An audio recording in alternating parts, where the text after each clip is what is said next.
Hey everyone, welcome back to another episode of Dr. English Channel. I'm David, and as always, I'm here with my amazing co-host, Anna. Hi, everyone. It's great to be back. Today's topic is one that's very close to our hearts. We're going to talk about our families. But before we start, don't forget to subscribe our channel for more videos about the easy ways to learn English from beginner. Yes, this is going to be a really warm and personal episode. Family is such an important part of our lives, and it's something everyone can relate to, no matter where you're from or what language you speak. Absolutely. And when you're learning English, talking about your family is one of the most common and useful topics. You do it in introductions, at school, at work, or even when you're just meeting someone for the first time. Exactly. So today, we'll just have a relaxed, friendly chat, like two friends catching up over coffee, and along the way, we'll naturally use everyday English expressions that you can use when talking about your own family. So, David, let's start with you. Tell me a bit about your family. Sure. Well, my family isn't too big. There are 5 of us in total. My parents, my older sister, my younger brother, and me, right in the middle. Ah, you're the middle child. Yep, the classic middle child. Always trying to keep the peace, you know? I've heard that. So, what was it like growing up with both an older sister and a younger brother? It was fun and a little chaotic. My sister, Emily, was the responsible one. She was always studying, always organized. And my younger brother, Ben, was, well, let's just say he was full of energy. Sounds like a typical younger brother. Exactly. He'd run around the house, break things, and somehow always get away with it because he was the baby of the family. Oh, I can imagine. So, what about your parents? What do they do? My dad's a retired teacher. He taught math for over 30 years. My mom used to work as a nurse, but now she spends most of her time gardening and volunteering. They're both really calm people, the kind who never raise their voices. That's lovely. It sounds like you had a peaceful home. Most of the time, yes, except when Ben decided to play soccer in the living room. Classic. What about you, Anna? Tell me about your family. Well, my family is a bit bigger. I have 3 siblings, 2 brothers, and 1 sister. I'm actually the oldest. Oh, the oldest. So you had to be the responsible one. Exactly. I always had to set an example. My parents used to say, your younger siblings look up to you, which basically meant I couldn't make any mistakes. Pressure much? Definitely. But it also taught me a lot about responsibility. I used to help my mom with cooking and take care of my little brother after school. That's really nice. What do your parents do?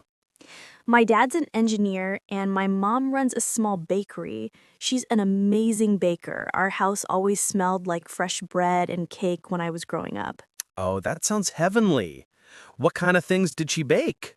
Everything cakes, cookies, pies. But her specialty was cinnamon rolls. Whenever I smell cinnamon, I instantly think of home. That's such a nice memory. I love how certain smells bring back childhood memories.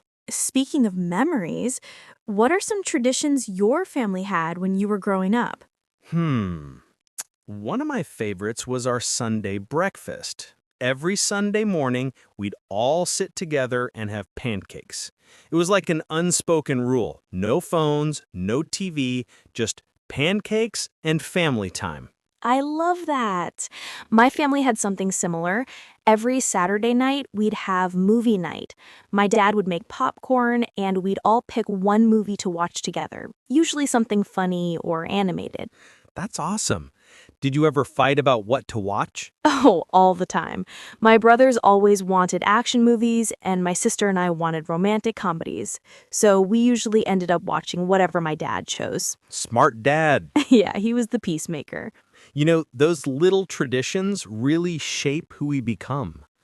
Even now, when I visit my parents, we still have Sunday pancakes. That's so sweet. Do you cook them yourself now? Sometimes, yes, but they never taste quite like my mom's. I swear she has a secret ingredient. Probably love. Families aren't always perfect, though, right? Oh, definitely not. We've had our share of arguments and misunderstandings. Same here. When I was a teenager, I went through that phase where I thought I knew everything. I didn't want to listen to my parents at all.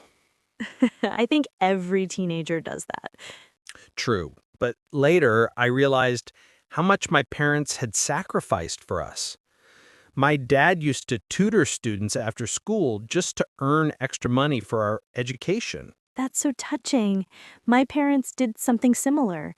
My mom would wake up at 4 a.m. to bake for her shop so that she could be home by the time we went to school. Wow. That's real dedication. Yeah, and now that I'm older, I appreciate those things so much more. Me too. I think part of growing up is realizing that our parents were just doing their best. Exactly. So, how do you stay close to your family now that you're busy with work? We have a family group chat. We text every day, sometimes just funny memes or pictures, and every Sunday we have a video call.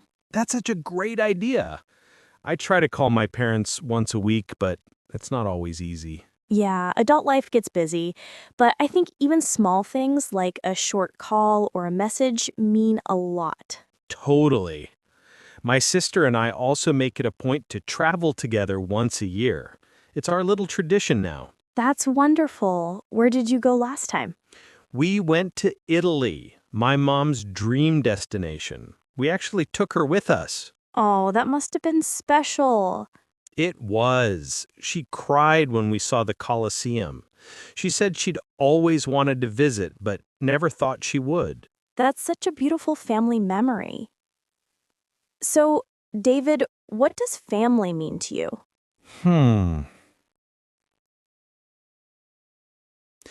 I think family means having people who love you no matter what. They see you at your worst and still stand by you. That's so true.